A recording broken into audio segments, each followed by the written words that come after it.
What is up guys, my name is Chase, and this is Super Mario 3D World. Again. Back in 2014, Nintendo released Super Mario 3D World on the Wii U. While it wasn't the Mario Galaxy 3 or Super Mario Sunshine 2 that everyone was hoping for, it was still pretty positively received. And it makes sense because, well, it's Mario.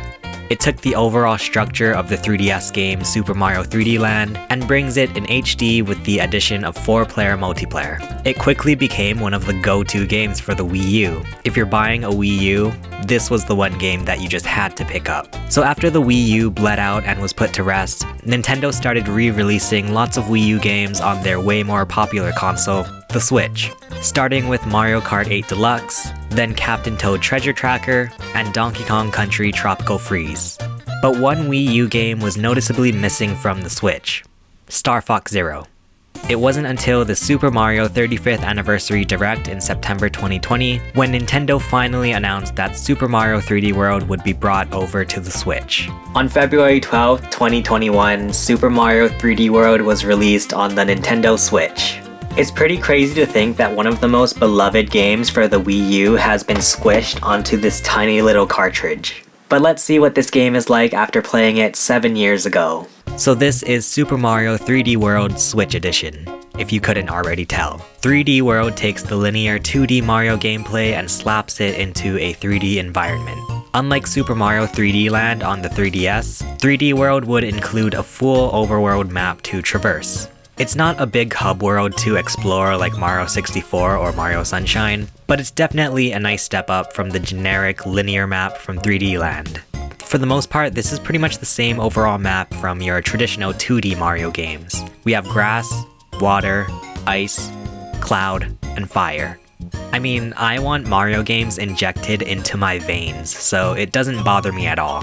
But I could see how if people were hoping for something more inspired back in 2014, they might be upset that this is a very safe 3D Mario game. As for playing the actual game, it does pretty much feel like this in 3D. Your main objective is to reach the flagpole at the end of the level. I know everyone has their preferences. Some people really like the sandboxy 3D Mario games, while some can't really wrap their head around moving the camera around. I do think that between Super Mario 3D World and Super Mario Odyssey, 3D World would be way more welcoming to people who may not have the thumb dexterity of us #elite gamers. And honestly, there's something so addicting about 3D World's simple yet explorative gameplay. Sure, you can speedrun straight to the flagpole, but now with all of this extra third dimension, you can explore so much more of the level. It all leads up to the final world, which is a Bowser Carnival theme. And as someone who is way easily amused by lights, I loved the atmosphere of the final Bowser world.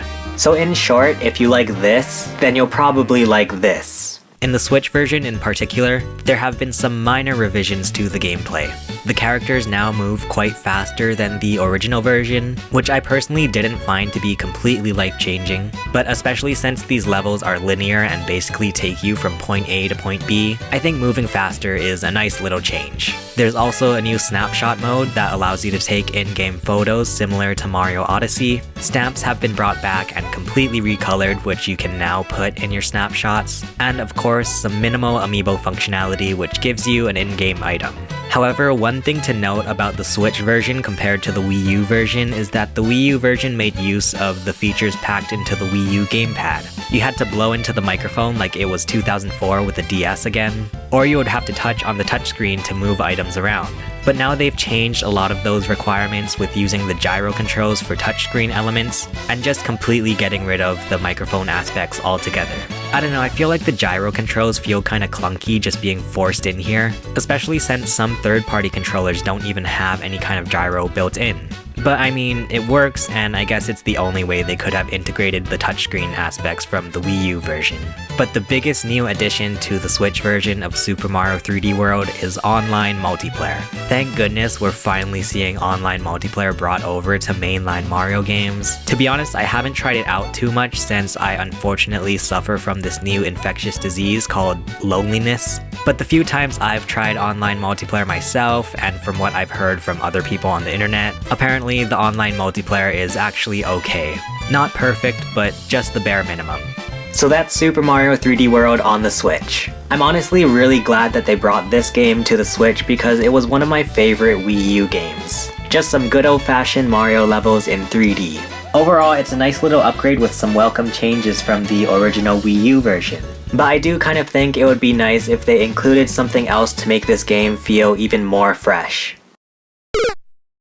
Wow. So along with Super Mario 3D World, you also get a side story called Bowser's Fury. During the Mario 35th Anniversary Direct back in September 2020, they showed off a very dark and ominous looking cat bell shrine. It seemed like it would be something completely different than what we were used to from a Mario game, so I was really hyped to give Bowser's Fury a shot. When you first pop in the game, you get this menu option for either Super Mario 3D World or Bowser's Fury. It honestly scared the poop out of me going from the really bright and light-hearted Super Mario 3D World screen, and then the Bowser's Fury screen is all spooky dooky. So Bowser's Fury starts out with Mario just walking along minding his own business, then he follows this trail of ink before he falls to his death in a black hole. The end. For whatever reason, Mario is transported to an island where Bowser is giant and angrier than a 12-year-old on Call of Duty. After Mario gets a cat shine, Bowser gets all scared and runs away. It's at this point when you get teamed up with Bowser Jr., who is just as confused about Bowser's anger issues as Mario is. So you travel all around with Bowser Jr. as your partner in crime, trying to collect as many cat shines as you can. It's really cool because if you're playing with two players, one person can be Mario and one person can be Bowser Jr., but if you're playing single player, you can set how helpful you want Bowser Jr. to be.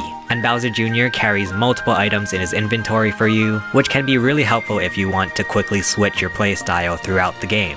After a while, things start getting hecking dark and Giant Bowser shows up again. You can either find a cat shine to scare Bowser away, or if you have enough cat shines, you unlock the Giant Bell, which allows Mario to go Super Saiyan and take Bowser straight on.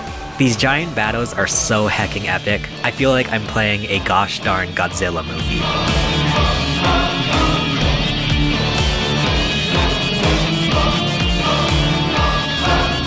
It's pretty gosh darn terrifying anytime Bowser shows up. As soon as the rain starts coming down, uh-oh SpaghettiOs. I know for a fact that if I had played this as a kid, I would be so scared. Actually collecting the cat shines is really similar to collecting moons in Super Mario Odyssey. In fact, lots of the elements in Bowser's Fury is pretty much ripped straight from Mario Odyssey. And honestly, I don't mind at all. I feel like if anything, this may even be our first glimpse at a Super Mario Odyssey 2. Overall, Bowser's Fury is such a cool experience. Something completely out of left field for a 3D Mario game. I love how different and honestly kind of weird it is. I can pretty confidently say that Super Mario 3D World plus Bowser's Fury is one of the best Wii U ports I've ever seen. They've made Super Mario 3D World an even better multiplayer experience, and you get this amazing unique side game, Bowser's Fury, which is the complete opposite side of the spectrum from 3D World in the best way possible. If you haven't played this game yet, I'd say this is a must-have for pretty much any Switch owner. But let me know in the comments what you guys think of Super Mario 3D World plus Bowser's Fury. If you guys want to see more of my video game reviews, make sure you check out some of the videos below. If you like this video, feel free to hit that like button, subscribe to my channel, and ring that notification bell. For now, thank you for watching. My name is Chase, and I will see you guys again soon. Bye.